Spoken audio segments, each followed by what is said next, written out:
Hello guys, எல்லாருக்கும் வணக்கம். இன்றைக்கி பார்த்தா நம்ம பண்ணையில் புதுசாக பார்த்தீங்கன்னா ஒரு உயிரினம் வந்திருக்கு. நீங்கள் பார்த்தீங்கன்னா தெரியும் வீடியோவில். இது பார்த்தீங்கன்னா அணில் குட்டி. சாலையில் இருக்கும்போது பார்த்தீங்கன்னா திடீர்னு மேலே தினமும் டொப்புன்னு விழுந்துச்சு. சரி என்னடா அப்படின்னு பார்க்கலான்னு பார்த்தா அணில் குட்டி. இங்கே பார்த்தீங்கன்னா ஒரு அணில் ஒன்று சுற்றிட்டு இருந்துச்சு பெருசு. அது பார்த்தீங்கன்னா குட்டி போட்டிருக்கும் போல். ஸோ இது பார்த்தீங்கன்னா வந்து போட்டு ஒரு வாரம் தான் ஆயிருக்கும் போல இருக்குது. அதனால் பார்த்தீங்கன்னா வேகமாக ஓட மாட்டேங்க, மெதுவாக பார்த்தீங்கன்னா ஓடிட்டுருக்கு. ஸோ பாருங்க, ஓரமாக நின்றுட்டுருக்கேன். இந்த செவுத்து மேலே அதனால் ஏற முடியல. அதனால் பார்த்தீங்கன்னா அது அப்படியே இந்த இடத்துலேயே ஓரமாக நிற்குது. இப்போ நம்ம வந்து கீழே விட்டால் பார்த்தீங்கன்னா வந்து நம்ம வான்கோழி இருக்கிறாங்க இங்கே வருங்க, தண்ணி குடிச்சிட்டு இருக்காங்க பார்த்தீங்களா. இது பார்த்தீங்கன்னா கொத்தி எப்படி தின்னு விடும். இல்லைன்னா நம்ம நாய் இல்லை நாய்க்குட்டி இதெல்லாம் பார்த்தீங்கன்னா திண்டுலாம் அந்த மாட்டு காலில் பார்த்தீங்கன்னா முடி விட்டு செத்துரும். இங்கே வருங்க, அதோட அம்மாவை கூப்பிட்டுருக்கு. ஸோ இது என்ன பண்ணுறதுன்னா, ஏதோ டப்பாவில் பார்த்தீங்கன்னா அப்படியே போட்டு வச்சிடலாம், எங்கள் அம்மா வர வரைக்கும் வச்சிடலாம். இல்லைன்னா பார்த்தா மேலே விட்டால் பார்த்தீங்கன்னா மேலே விட முடியாது. இவருக்கு இங்கேயே போயிட்டுருக்கு, மேலே இந்த இடத்துல நிற்காது. இது பார்த்தோன்னா சாலை, அதுக்கு மேலே தகரம். ஸோ மேலே தகரத்துக்கு மேலே விட்டால் பார்த்தீங்கன்னா வெயில் இருக்கும், அந்த இடத்துல போனால் வலிக்கிட்டு விழுந்துடும். இந்த சாலையில் பார்த்தோன்னா நிற்க வச்சா பார்த்தோன்னா ஒட்ட மாட்டேங்குது, அப்படியே பார்த்தீங்கன்னா டொப்புன்னு விழுந்துடும். ஸோ அதனால் என்ன பண்ணலான்னா இதை நம்ம மூடியே வச்சிடலாம்னு நினைக்கிறேன். வருங்க, கீழே போகுது பார்த்தீங்களா. வருங்க, வான்கோழி வருங்க, பக்கத்தில் வருது.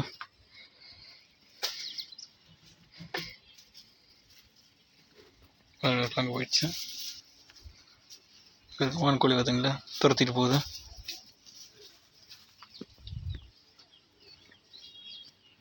எங்கே போச்சுன்னு தெரியல, இது அங்கே இருக்கு. நான் பத்திரமா மூடி வைக்கணும். நம்ம வான்கோழி பண்ணால் பிரியாணி போட்டிருக்குது. தப்பிச்சிருச்சு அது. அவ்வளோதான். மறுபடியும் பார்த்தீங்கன்னா இது மேலே ஏறி நிற்குது. ஸோ இதுதான் பார்த்தீங்கன்னா இதோட ப்ராப்ளமே. எங்கேயாச்சும் இதுக்கிட்ட மாடுச்சுன்னு வச்சுங்க, அது பார்த்தீங்கன்னா கொத்தி தின்றும். இது பார்த்தீங்கன்னா மூஞ்சி கொஞ்சம் பயங்கரமாக இருக்குது. ஆல்ரெடி பார்த்தீங்கன்னா முந்தா நேற்று ஒரு பாம்பு கொத்தி தின்னுச்சு. இது சிக்கிச்சுன்னா அவ்வளோதான். இங்கே ஒரு எட்டி பாட்டுக்கு தெரியுங்களா.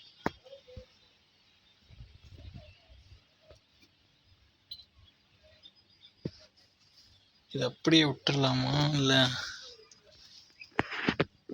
ஒன்று தான் இருக்கு, ஒன்று நிறைய காணத்தில்ல. ஒன்று தான் இருக்கும் போல இருக்கு, இன்னும் காண மீதியில் எங்கே வச்சுருந்தில்ல. ஒரு வேளை தின்றுக்குமா நினைக்கிறேன் அந்த கான்கோழியை. இது அம்மா பார்த்தீங்கன்னா கரெக்டாக அந்த நேரத்துக்கு வந்துடும். கரெக்டாக பார்த்தோன்னா ஒரு 5:30 காட்டை பார்த்தீங்கன்னா வந்து எங்கேயாவது அந்த காட்டுக்குள்ள வந்து பார்த்தீங்கன்னா வேகமாக ஒடியாந்து இந்த சாலை மேலே ஏறும். அது எங்கே தீங்க போயிடுச்சு, அடுத்து தீன் எடுக்கிறதுக்கு. இது பார்த்தா இங்கே தனியாக இருக்குது.